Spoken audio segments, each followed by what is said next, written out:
Good afternoon, everyone. Hello.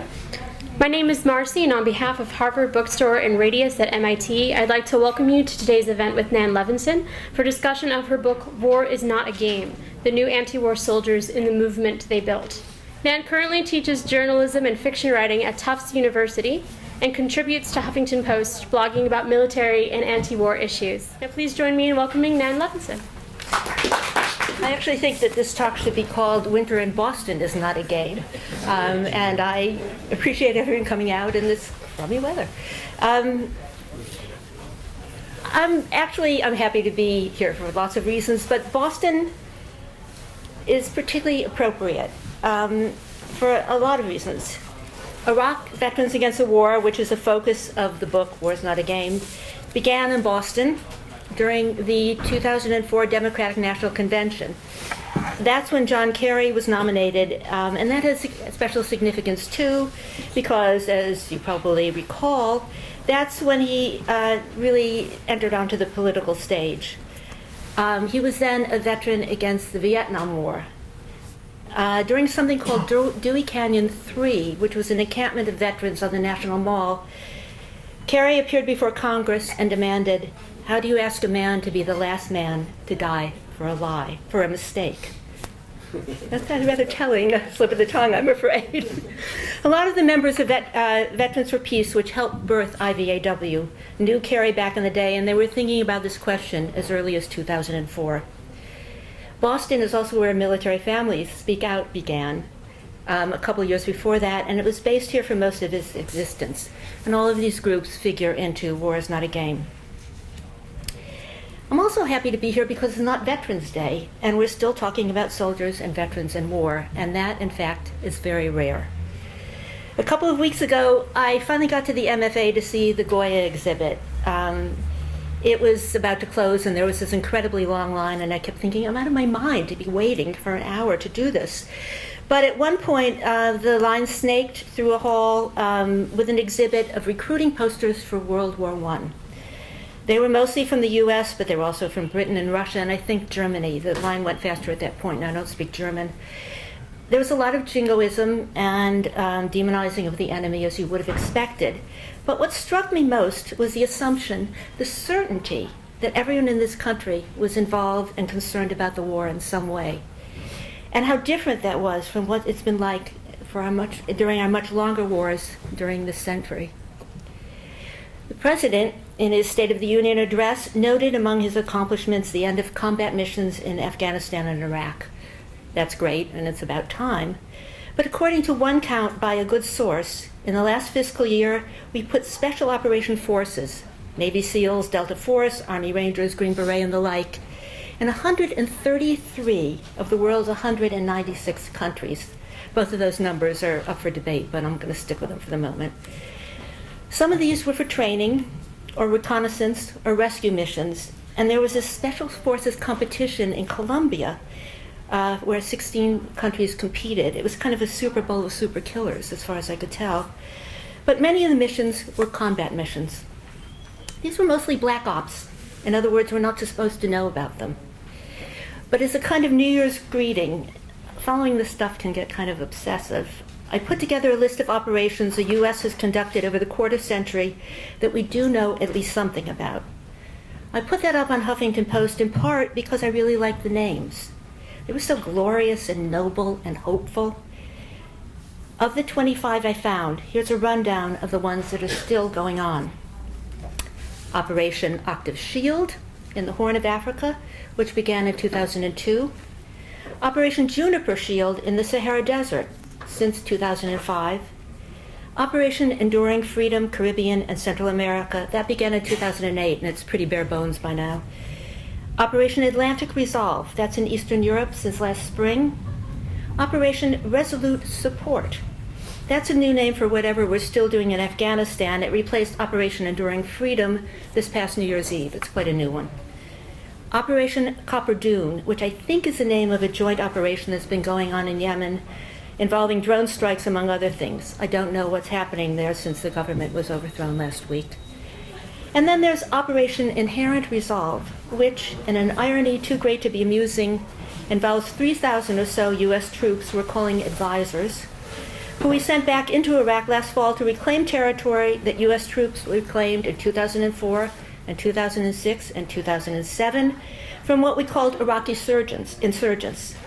This time, we're advising the Iraqi army on reclaiming the territory from the Islamic State, some of whose fighters we probably trained back then during the Sunni awakening that purportedly turned the tide in the war.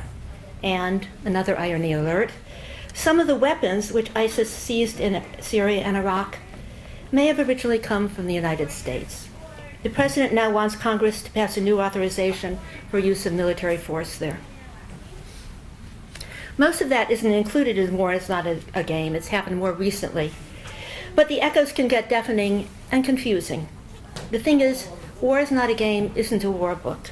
It's an after-war book, a living with the consequences of war book, a why did we get into this war in the first place book. When I was writing it, and when I finished it, I never expected that we would still be at war in the same place with the same problems. Maybe it's the same war, and we just need to keep remembering it.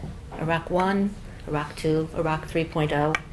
But probably it's just perpetual war, where one conflict morphs into another with only ceremonial endings at best. So now when people say, what good timing this is, how my book is so current, I think, yeah, that's true. But war is not a marketing strategy I would wish for anybody. War is Not a Game tells a story, or more accurately, lots of interrelated stories. It's really, I have to say, it's more journalism than academic, although I hope I got the facts right. It moves back and forth in time, back to the roots of this soldiers' resistance movement to earlier ones, forward towards what this movement has achieved. But it centers on about 18 months in 2007 and 2008 when the Iraq Veterans Against the War, or IVAW, was most active and most effective. So I guess it's history, albeit recent history. But I'm struck over and over by how it speaks to so much that's going on today. When I started this book, I was utterly civilian, utterly anti-war, and pretty much anti-military. Then I spent several years interviewing upwards of 150 people, active duty, veterans, military families, conscientious objectors, clergy, shrinks, military spokespeople, military lawyers, non-military lawyers. I emerged utterly civilian, probably even more anti-war, and still no great fan of the military. But I came to see things differently, and in fact it probably wouldn't have been much of a book if I didn't. Seems to me we allow our soldiers and veterans to come in one of two flavors. They can be heroes, or they can be victims. For the heroes, we shake their hands and thank them, and then we forget about them. For the victims, we wring our hands and feel sorry for them, and then forget about them. Many of the people in this book are heroes or victims or both, but they're more complex, more multifaceted, and frankly more interesting. For one thing, they decided to band together to become political activists, and that's what War is Not a Game is about. And so I'm going to read a little bit from the first chapter about that beginning.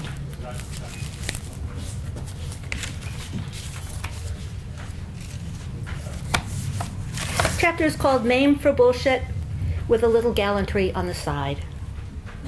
It was a sultry summer's evening in 2004 when 6, 7, or 8 veterans of the U.S. military, the number varies depending on who's doing the telling, gathered in Boston's historic Faneuil Hall and declared themselves Iraq Veterans Against the War. They were a little fuzzy on what that entailed. Being against something is a few planks short of a platform, and they had much to learn about the fine points of geopolitics and strategic campaigns. But this they knew. They and the rest of the American public had been lied to. They had been sent to war woefully unprepared and ill-equipped.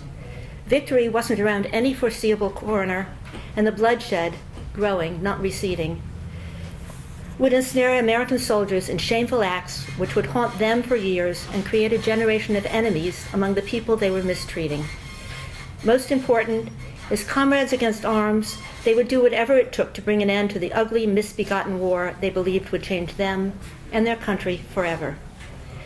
The group was in town along with some 400 other American veterans from perhaps as far back as the Spanish Civil War for the annual convention of Veterans for Peace.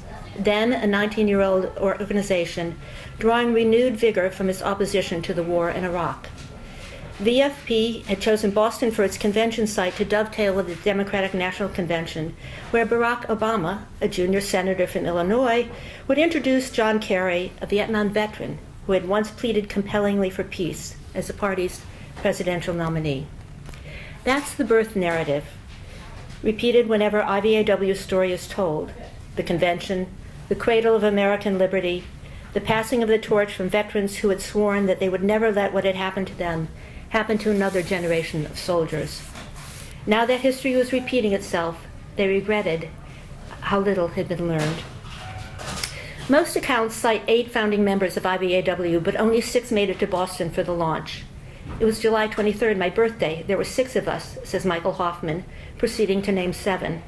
Himself, Kelly Dougherty, Tim Goodrich, Alex Ryboff, Diana Morrison, Jimmy Massey, and Rob Serra, who announced to the packed hall that they were starting an organization of veterans who had served since September 11, 2001, and who opposed the war in Iraq.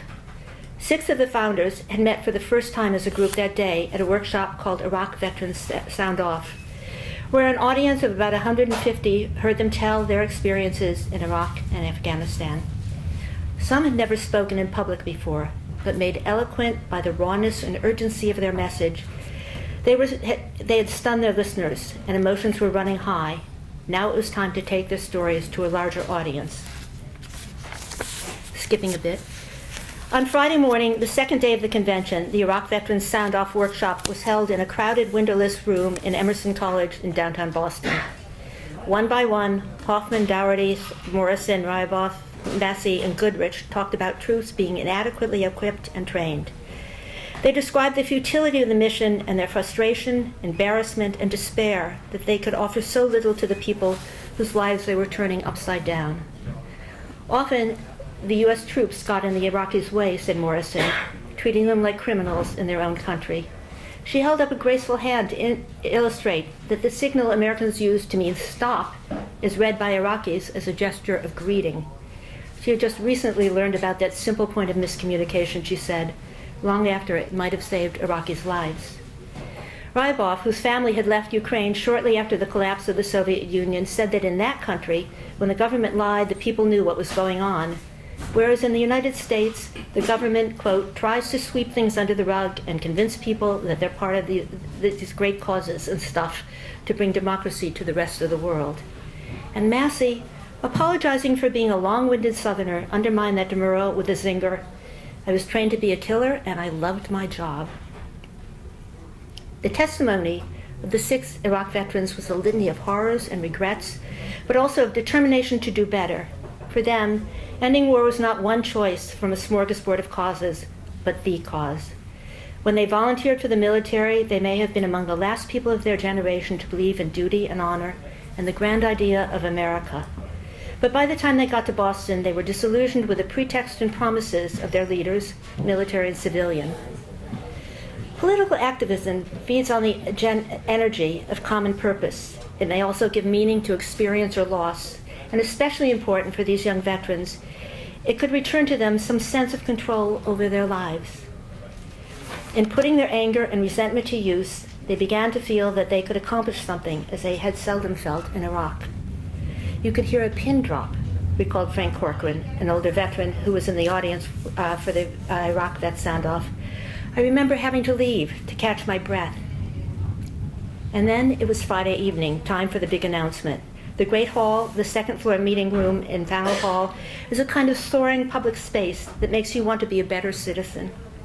Designed by Charles Bulfinch, the architect of Federal-style elegance, it has tall windows, galleries on 3 sides, ornate brass sconces, a rostrum decorated with pilasters and busts of great men, and a podium carved of oak. The hall holds upwards of 800 people, and that night it was nearly full. Someone played the guitar, someone sang. A Vietnam veteran in a wheelchair spoke. 2 city councilors presented a proclamation welcoming the vets. A member of the group 9/11 Families for a Peaceful Tomorrow talked about peace. A therapist talked about rape in the military.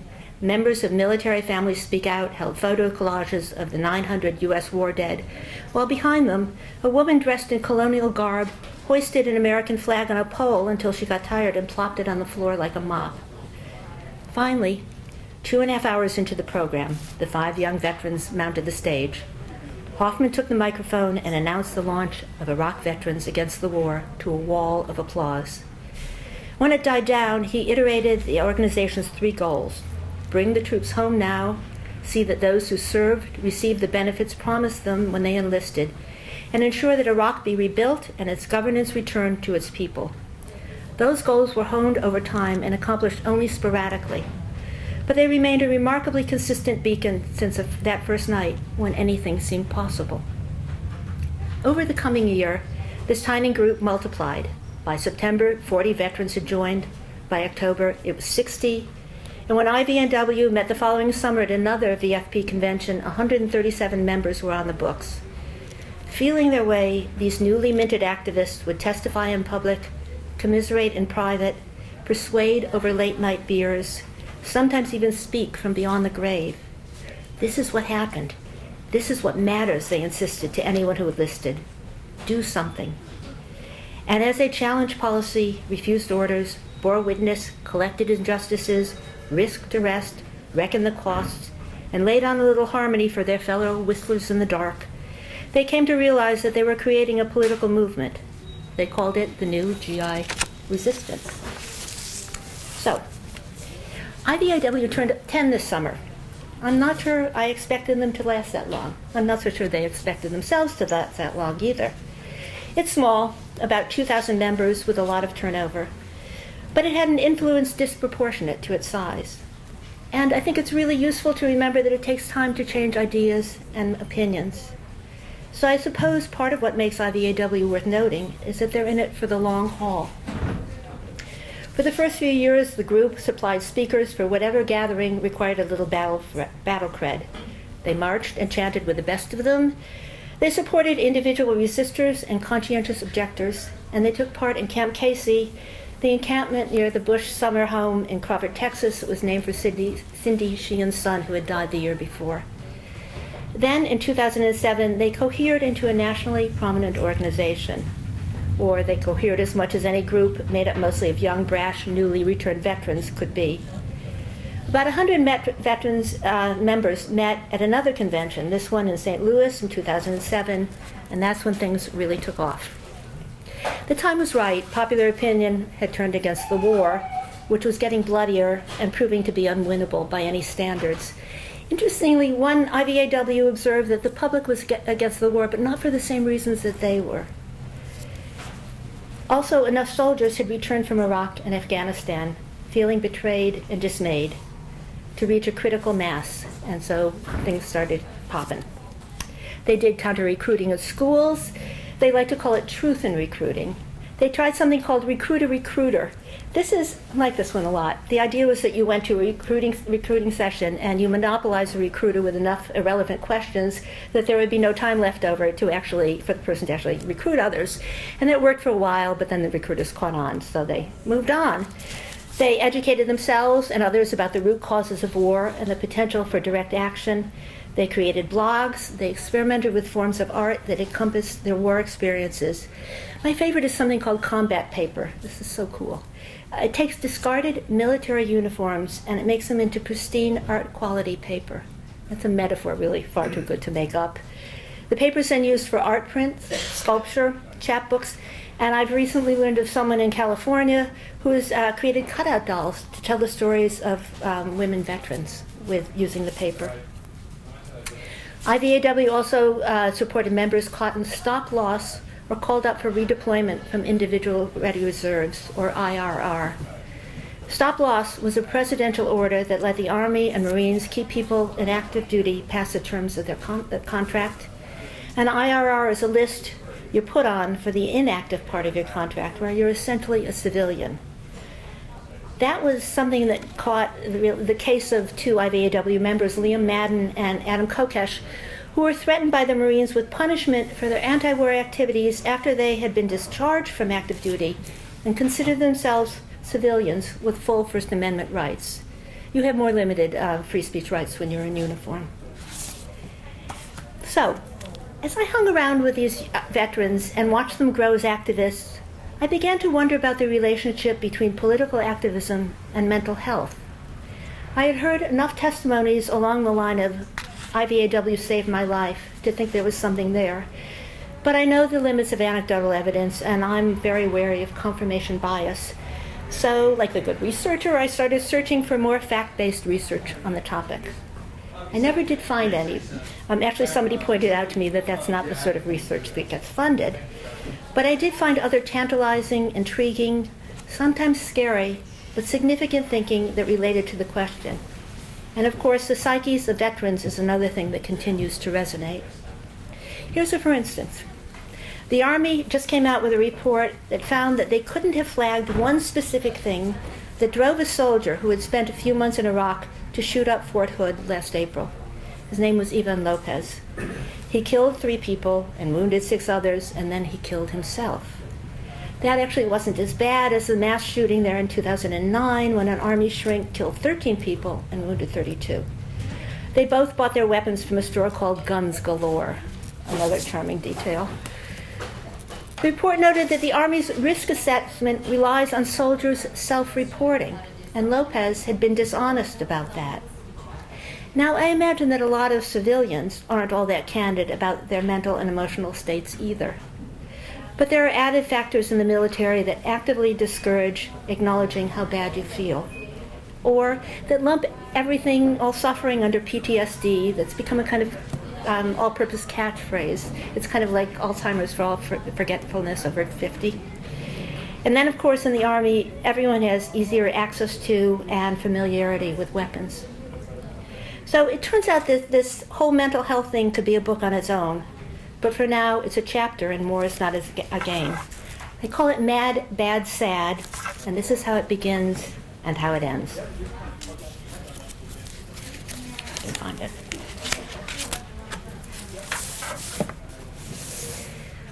Well into the 5th year of U.S. troops in Iraq and the start of the 7th in Afghanistan, it's all about the halt and the lame.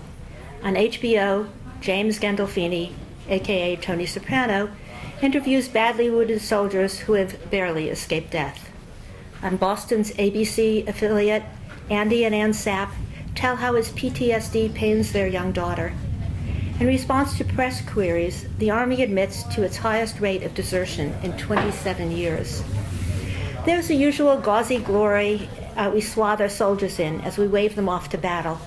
But now we're getting story upon story about the damage that's been done to our guys in uniform. Drinking, divorce, homelessness, and nothing about preventing that by ending the war and bringing them home. Laura Kent calls into a national public radio talk show on the crisis in military mental health. Her son Philip committed suicide in September 2005 after returning from Iraq, and the host encourages her to tell her story. When she says twice that Gold Star families and military families speak out have given her the strength to talk about it, he ignores her. He's not being unsympathetic. He just wants to know, what's the lesson you've taken from your experience? But what if there is no lesson? Or what if the lesson isn't for a grieving mother, but for the people who put her son in that unbearable position? And when it comes to veterans, why is it that the only response we can imagine is to feel sorry for them? To get beyond the theoretical, I asked Andy and Ann Sapp, a couple I know, to talk with me about his PTSD. It's winter 2012 now, and Andy looks older than I remember him. Grayer, shaggier, his shirt less starched than when he was home on R&R in 2005, and he and Ann weren't yet reckoning with his affliction. Now they have lived with PTSD for 6 years. 7, if you count the years he refused to admit he had it, because he had never left the base or fired his weapon. And who was he to suffer when others had it so much worse? Nearly 50 when he deployed, he was older than most of his National Guard unit, had a stable family life, strong religious beliefs, a good education, and a solid teaching career, things he cared deeply about. He expected all that to insulate him, so it took a while to realize that the whole time he was in Iraq, he was numb. A few years earlier, he had told me, I remember one day I was asleep and a mortar came in. It must have landed 20 or 30 meters from my room. It was loud enough that it woke me up, the building shook, the dust was coming down. I just rolled over and went back to sleep. I was startled more when I came home and was hearing the imaginary mortars than the real ones there. Now he says of the ever-present danger he felt in Iraq, it reshapes your whole psyche, knowing any moment may be your last. My error beforehand was thinking these things could turn off. It's frustrating to think that 10 months out of my life could completely change my life. And yet he admits, there's this part of me that still wants to be in that environment, because that environment, shitty as it was, made sense. He didn't want to go to war, but after 17 years of military training, he knew he would go when he was called up. There's this part of me that was a soldier. There was this little boy part of me that wanted to play war. Today is the 7th anniversary of his unit's entry into Iraq, and the date is one of the times during the year when his symptoms kick in. He's learned to manage them and function reasonably well, but functioning becomes so exhausting, he says. And now, skipping to the end. Andy recalls a 1985 BBC series called Soldiers, where, as he remembers it, a Marine commander said, "It's not that we can't take a man who's 45 years old and turn him into a good soldier, it's that we can never make him love it." Like many soldiers, Andy had assumed that his role would be to protect his country when it was threatened. But instead, he said, "The way I look at it, I was part of something that was evil, something that did evil to other people, people who have done nothing to me and nothing to my country." He adds bitterly, "If I look at the price I paid for Iraq, I see absolutely no justification for it." So when his therapy stalled, and his psychologist pointed out that his spiritual pain was exacerbating his psychological problems, it clicked. Seeking the right words, he says, "I think you have to bear some level of guilt for what he was part of in Iraq and for what his absence did to his family. Having faced that and acknowledged it, it's put me morally in a place I would never have been otherwise. It's not that I'm a better person for it. It's sort of my penance." He calls the spiritual part his sacred wound. Others call it moral injury. Moral injury, a concept in progress, is defined as a result of taking part in or witnessing something of consequence that you believe is wrong, something that violates your deeply held beliefs about yourself and your role in the world. For a moment at least, you become what you never wanted to be. While the symptoms and causes may overlap with PTSD, moral injury arises from what you did or failed to do rather than from what was done to you. It's a sickness of the heart more than of the head. Or possibly moral injury is what comes first and, if left unattended, congeals into PTSD.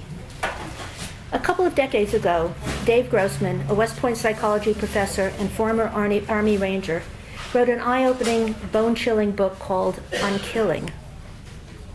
It begins with the premise that people have an innate resistance to killing other people, and goes on to examine how the military tried to overcome that inhibition. Grossman cites the now controversial work of Brigadier General S.L.A. Marshall, who determined that the firing rate in World War II, the percentage of American riflemen who actually pulled the trigger, was about 15 to 20%. And Grossman suggests that those who did fire, quote, exercised the soldier's right to miss. Displeased, the U.S. military set out to redesign combat training so that firing a weapon became a reflexive action. The military, and most police forces, switched from using bullseye targets to using realistic human-shaped silhouettes which pop up and fall down when hit, as trainees chant bloodthirsty cadences. Grossman calls this kind of Skinnerian conditioning modern bulletproofing. Later, the Army added video simulators for the recent generation of soldiers raised on virtual reality. Combined with increased efficiency in weaponry, this training upped the firing rate steadily to 55% in Korea, about 90% in Vietnam, and close to 100% in Iraq and Afghanistan. Despite challenges to his methodology, Marshall's numbers have been repeated so often that they become accepted fact. But does it really matter if the firing rate is 90% or 99%? The point is that soldiers are trained to shoot first and evaluate later. Quote, "Killing comes with a price," Grossman writes. And societies must learn that their soldiers will have to spend the rest of their lives living with what they have done. Patriotism and moral imperatives play a role in most soldiers' motivation, and service to one's country and its ideals are mainstays of recruitment pitches and unit cohesion. But the realities of the wars turned occupations in Iraq and Afghanistan quickly upended those assumptions. When your job requires you to pull sleeping families from their beds at midnight thousands of miles from your home, or to shoot at oncoming cars without knowing who's driving, or to refuse medical care to decrepit old men, you begin to question what your job means. When the reasons keep shifting for what you're doing in someone's country with a bad attitude and a gun, both aimed at people who want you to go home even more than you do, it's hard to maintain any sense of rectitude. When someone going about his daily life is regularly conflated with someone who means to kill you, everyone becomes the enemy. And when you're trying to make sense of a precarious situation which nothing has trained you for, the enemy moves inside and stays there for a very long time. For a combat veteran, writes veteran Stan Goff, the sense that the world is not a safe place is not a disorder, it's an accurate perception. Under pressure, decent people do bad things, that's not news. But moral injury shares with PTSD an inability to forgive oneself and a concomitant fear of being judged and shunned by others. This may account in part for the defensive civilians just don't get it stance of many veterans. Some fear their hero status will be revoked, others reject that status as undeserved. Guilt can be constructive when it prevents you from repeating incorrect behavior or spurs you on to ameliorative action.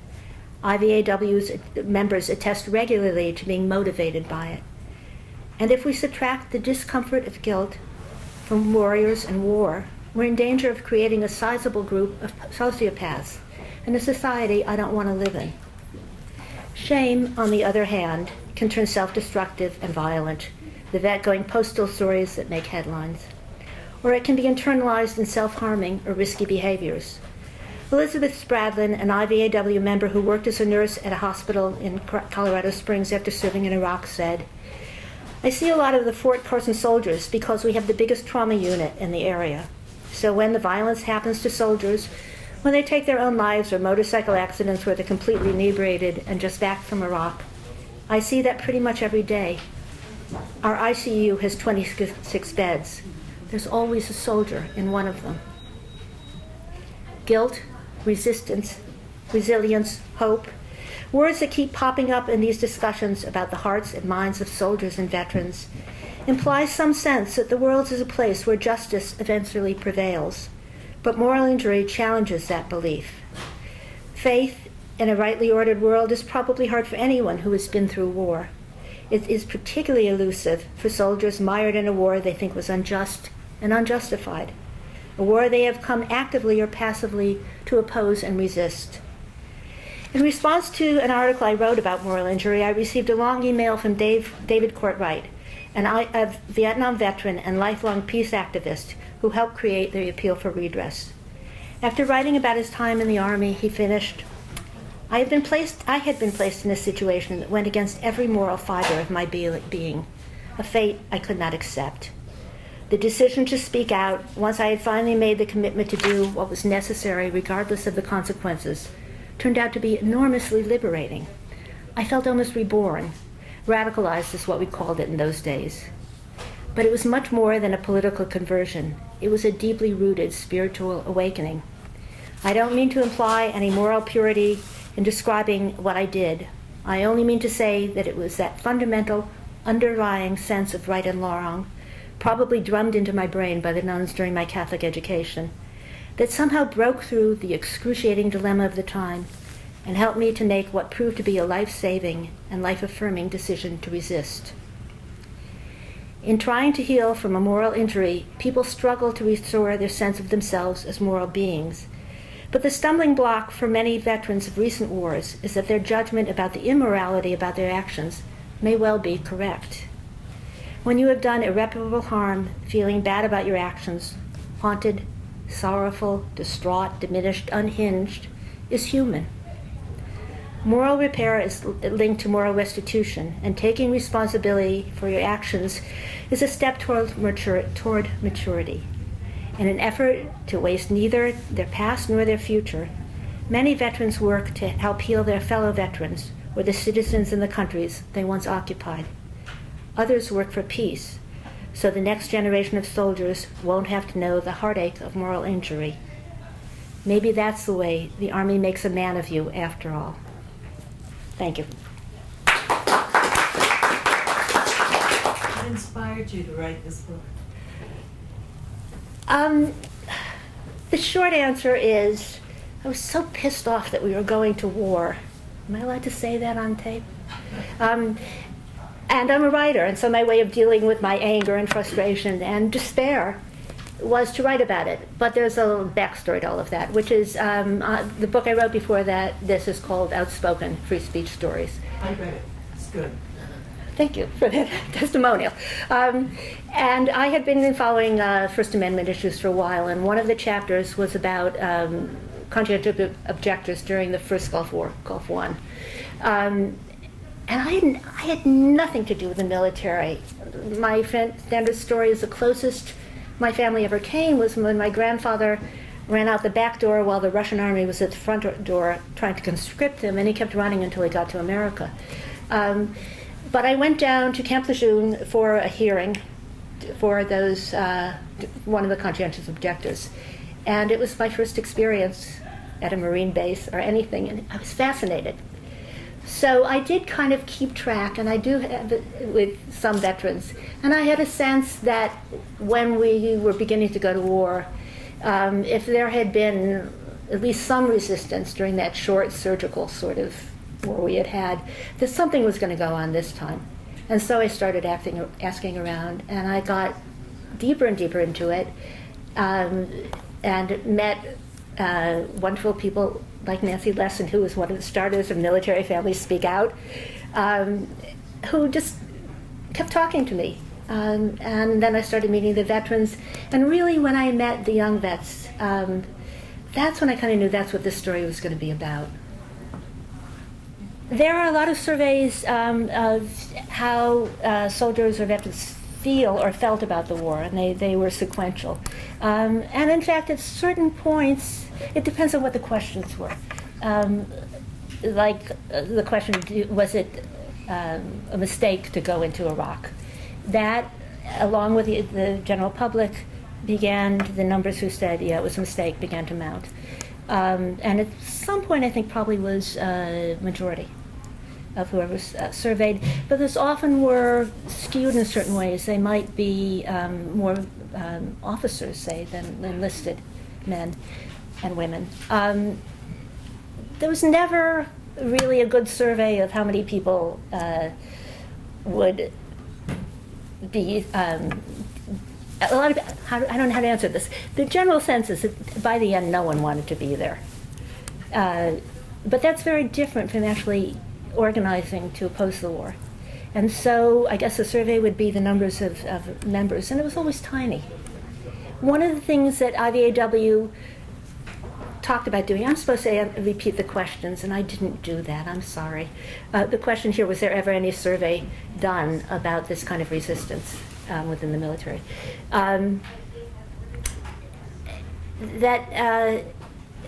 IVAW always said from the beginning that the way they were going to function was to organize within the military. And I think that makes complete sense. If you really were going to get a strong, powerful movement, you had to go on base and you had to talk to people who were actually still active duty.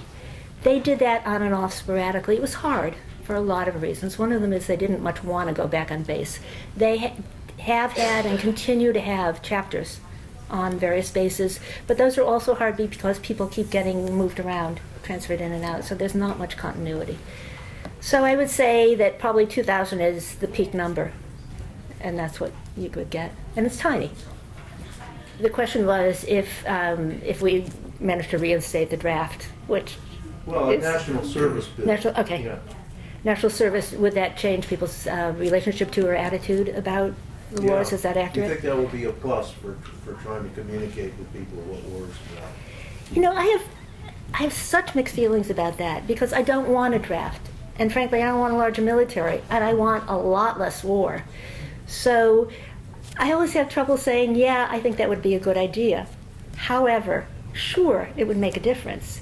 One of the differences in Vietnam, there was Vietnam Veterans Against the War, which I'm sure everyone here has heard of, and it was much, much larger for lots of reasons at its peak, although probably the active corps was still fairly small.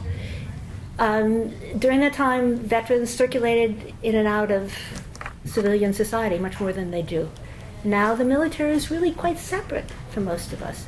Most of the statistic is it's 1% to 2% is in the military, and then there are their families or people who are related to them or probably live around military bases. It's tiny. Most people have nothing to do with soldiers, with the military, and therefore it really is quite easy to ignore that we have been at war for so long, and really are continuing to be, even though we don't call it that. So yeah, it would make a difference. I don't think it's going to happen. The veterans that you got to know, what was their leading motivation for enlisting? Oh God, there were a lot of motivations, and they were pretty, everyone had an individual one, but there were pretty standard things that came up again and again, and I suspect are also the reason why almost anyone enlisted. Some of it was economic. They wanted money to go to school, and they didn't have it. Some of it was that they were kind of crummy students and they didn't know what they were going to do next. Some was that they were in dead-end jobs and they didn't know what they were going to do next, and the Army offered what seemed like a better opportunity. Some of them had broken up with their girlfriend and boyfriend and they were bummed out. Some of them wanted to get out of town and see the world. Some of them had been lied to by their recruiters, and it sounded a lot better than what they got. And I always have to add that almost all of them also had a desire to do good in the world. And they thought they would be. And they thought they would be in Iraq and Afghanistan. And I think perhaps part of the strong disillusionment is what happened there was so different from what they thought they would be doing.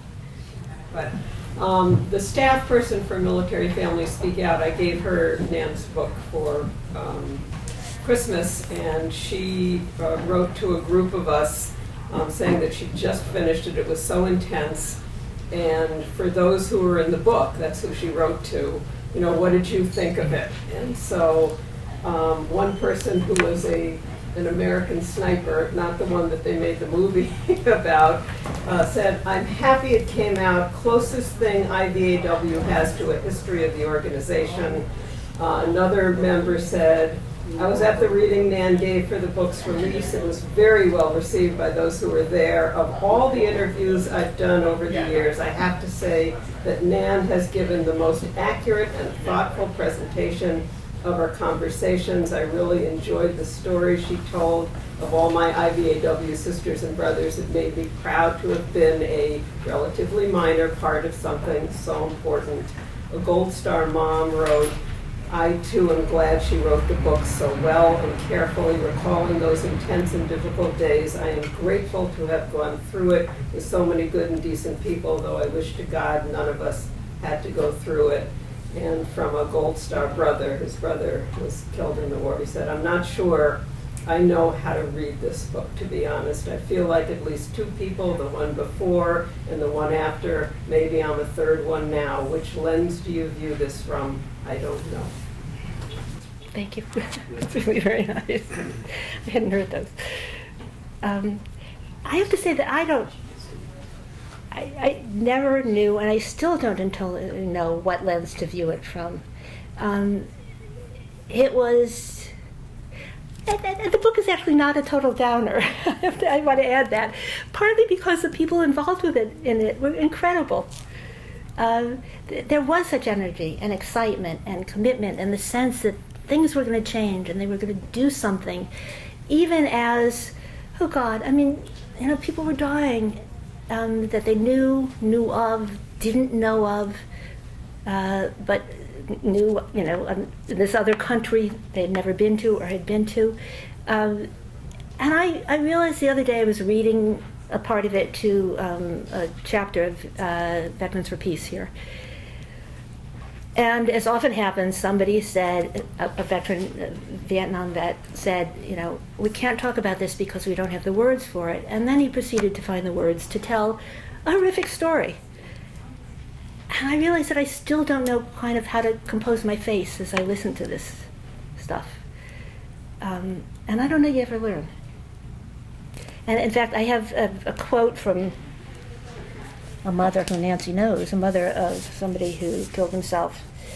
It was, I gave a reading the night that Thomas Young, who was a vet and a member of IVAW who was grievously wounded and spent many years in intense pain, he was the subject of a movie called Body of War. I don't know if anyone's seen it. And he died that night. And I got an email from the mother of another vet who had been killed, and she said, there is no end to the sadness of war. It's true. The question is, the movie, why don't I remember the name? It's a movie. American Sniper.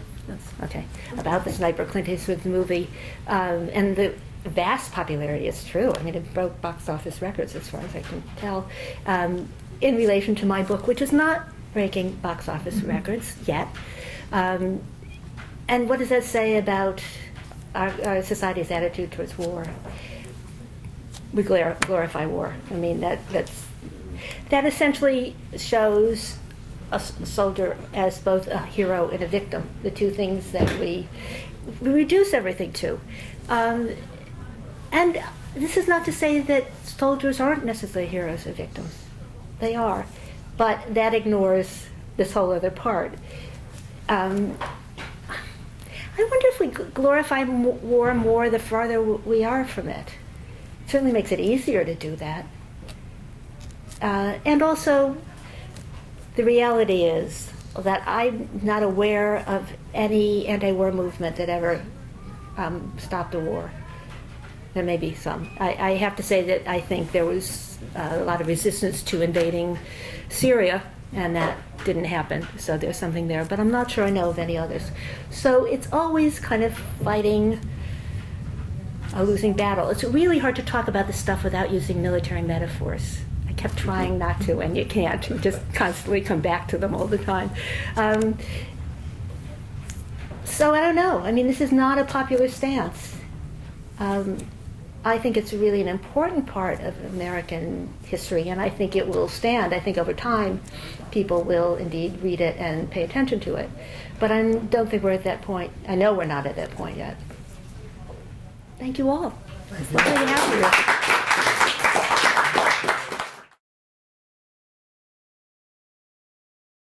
you. The larger question is, why do concepts of justice, fairness, and goodness coalesce around hate?